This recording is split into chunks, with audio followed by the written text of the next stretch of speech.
Throughout history, there have been people who have stood at the crossroads of legend and reality, people shrouded in mystery. From somebody thought to be involved with the president's assassination to a Swedish legend that locals swear is real. These are some of the most mysterious people to ever exist. Now, this is, I think, my 5th video in this series, so I'm going to tag the whole playlist somewhere around here in case these videos interest you, because I've done a lot of different people, a lot of strange people you probably have never heard about. Other than that, like, subscribe, all that stuff, and yeah, let's just get right into it.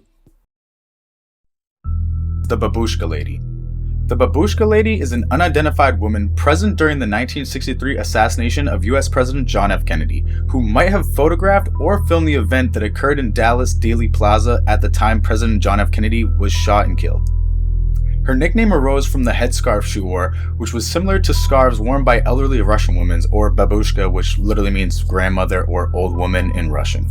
The Babushka Lady was seen to be holding a camera by eyewitnesses and was even caught on some film of the assassination.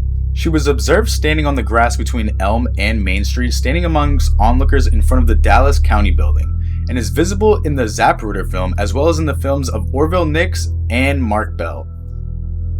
After the shooting, she crossed Elm Street and joined the crowd that went up the grassy knoll. She is last seen in photographs walking east on Elm Street. Neither she nor the film that she may have taken have ever been positively identified. Her first appearance on film chronologically is on the sidewalk in front of the Dallas County building, visibly in an image on JFK's right. Now, she would have crossed Houston Street and onto Dealey Plaza in order to be visible in the Dealey Plaza images.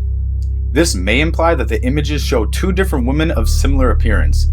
However, it is plausible that once the motorcade passed, she was able to cross the street to catch a second motorcade drive-by past Dealey Plaza where she would be on JFK's left side.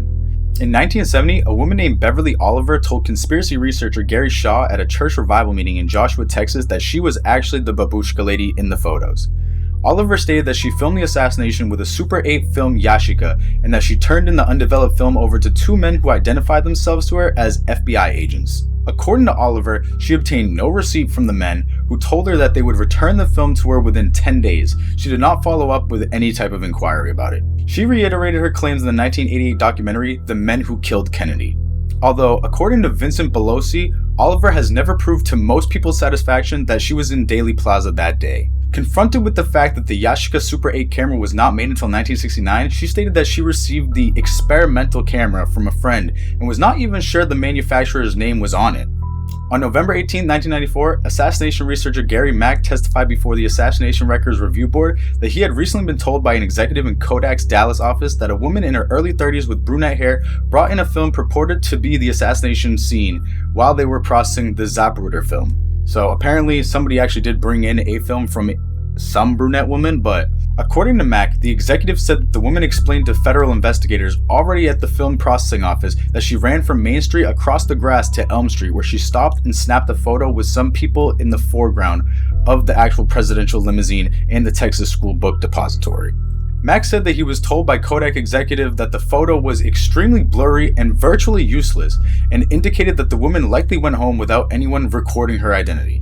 After suggesting that the woman in the story may have been the Babushka Lady, Mack then told the board, "I do not believe that Beverly Oliver is the Babushka Lady," or let me rephrase that, "she certainly could be, but the rest of the story is just fabrication." So ultimately, we still have no clue who the Babushka Lady is. They're pretty convinced that it is not Oliver, this lady, and yeah, so hopefully one day we find out who that was, or maybe that was just some random old Russian grandmother just chilling, you know what I mean, just happened to be there, but who knows. The Zodiac Killer. The Zodiac Killer is the pseudonym of an unidentified serial killer who operated in Northern California in the late 1960s. The case has been described as the most famous unsolved murder case in American history and has become both a fixture of popular culture and a focus of efforts by amateur detectives.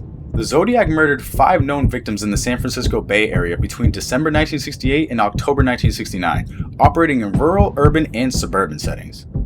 He targeted young couples and a lone male cab driver. His known attacks took place in Benicia, Vallejo, Napa County, and the city of San Francisco.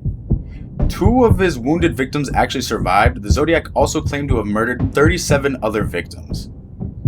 He has been linked to several other cold cases, some in Southern California or outside the state completely. The The Zodiac coined his name in a series of taunting messages that he mailed to the regional newspapers, in which he threatened killing sprees and bombings if they were not printed. Some of the letters included cryptograms or ciphers in which the killer claimed that he was collecting his victims as slaves for the afterlife, or the 4 ciphers he produced, 2 remain unsolved and 1 was actually cracked only 4 years ago in 2020. So basically people are still trying to crack these codes and decipher these messages to this day. Only 4 years ago. 2020 feels like it was yesterday, bro, and they just figured out one of them there. You know what I mean? I don't know. This is some real crazy mind games that this dude was playing back then. While many theories regarding the identity of the killer have been suggested, the only suspect authorities ever publicly named was Arthur Leigh Allen, a former elementary school teacher and convicted sex offender who died in 1992. Although the Zodiac ceased written communications around 1974, the unusual nature of the case led to international interest that has been sustained throughout the years. The San Francisco Police Department marked the case inactive in April 2004, but reopened it at some point prior to March 2007. The case also remains open in the city of Vallejo as well as in Napa and Solano counties. The California Department of Justice has maintained an open case file on the Zodiac murders since 1969, and basically still no identity is known of this person. They do think it is that elementary school teacher, but never was confirmed and he already died. So realistically, it could have been him, or also could be somebody else out there randomly just still living, just kind of getting away with it, you know what I mean? Not ever having to face the consequences. So that's terrifying. Hope that helps you sleep at night. But like I said, this guy, the Zodiac Killer, could have a 40-45 minute, maybe even an hour-long video just on him alone, just on this one serial killer person. Maybe that'll come one day, but this is all the information I got for you right now. This is kind of just like a little tease, and yeah, now we're on to the next person's. D.B. Cooper. On the afternoon of November 24th, 1971, a nondescript man calling himself Dan Cooper approached the counter of the Northwest Orient Airlines in Portland, Oregon. He used cash to buy a one-way ticket on flight number 305 bound for Seattle, Washington. Thus began one of the greatest unsolved mysteries in FBI's history. Cooper was a quiet man who appeared to be in his mid-40s, wearing a business suit with a black tie and a white shirt. He ordered a drink, bourbon and a soda, while the flight was about to take off. Basically, he ordered a drink, probably trying to calm his nerves for what was about to happen. A short time after 3 p.m., he handed the stewardess a note indicating that he had a bomb in his briefcase and wanted her to sit with him. The stunned stewardess did as she was told. Opening a cheap attaché case, Cooper showed him a glimpse of a mass of wires and red-colored sticks and demanded that she write down what he told her. Soon, she was walking with a new note to the captain of the plane demanding 4 parachutes and $200,000 in $20 bills. When the flight landed in Seattle, the hijacker exchanged the flight's 38 passengers for the money and parachutes. Cooper kept several crew members and the plane took off again, ordered to set a course for Mexico City. Somewhere between Seattle and Reno, a little after 8 p.m., the hijacker did the incredible. He actually jumped out the back of the plane with a parachute and the ransom money. The pilots landed safely, but Cooper had disappeared into the night, and his ultimate fate remains a mystery to this very day. The FBI learned of the crime in flight and immediately opened an extensive investigation that lasted a ton of years, calling it NORJAC for Northwest Hijacking. We interviewed hundreds of people, tracked leads across the nation, and scoured the aircraft for evidence, as one FBI agent had said. By the 5-year anniversary of the hijacking, we'd considered more than 800 suspects and eliminated all but 24 from consideration. One person from the list, Richard Floyd McCoy, is still a favorite among many. We tracked down and arrested McCoy for a similar airplane hijacking and escaped by parachute less than 5 months after the D.B. Cooper flight. But McCoy was later ruled out because he didn't match the nearly identical physical descriptions of Cooper provided by 2 flight attendants and for a few other reasons. Perhaps Cooper didn't survive his jump from the plane at all. After all, the parachute he used couldn't be steered, his clothing and footwear were unsuitable for a rough landing, and he had jumped in a wooded area at night, a dangerous proposition for a seasoned pro, which basically evidence proved that Cooper was not. They don't even really think he lived because of just the circumstances where he jumped. Pretty sure it was raining, it was at night, didn't know where he was jumping, he didn't even know how to do this, he just did it, This theory was given an added boost in 1980 when a young boy found a rotting package full of $20 bills, which was $5,800 in all, that actually matched the ransom money's serial numbers.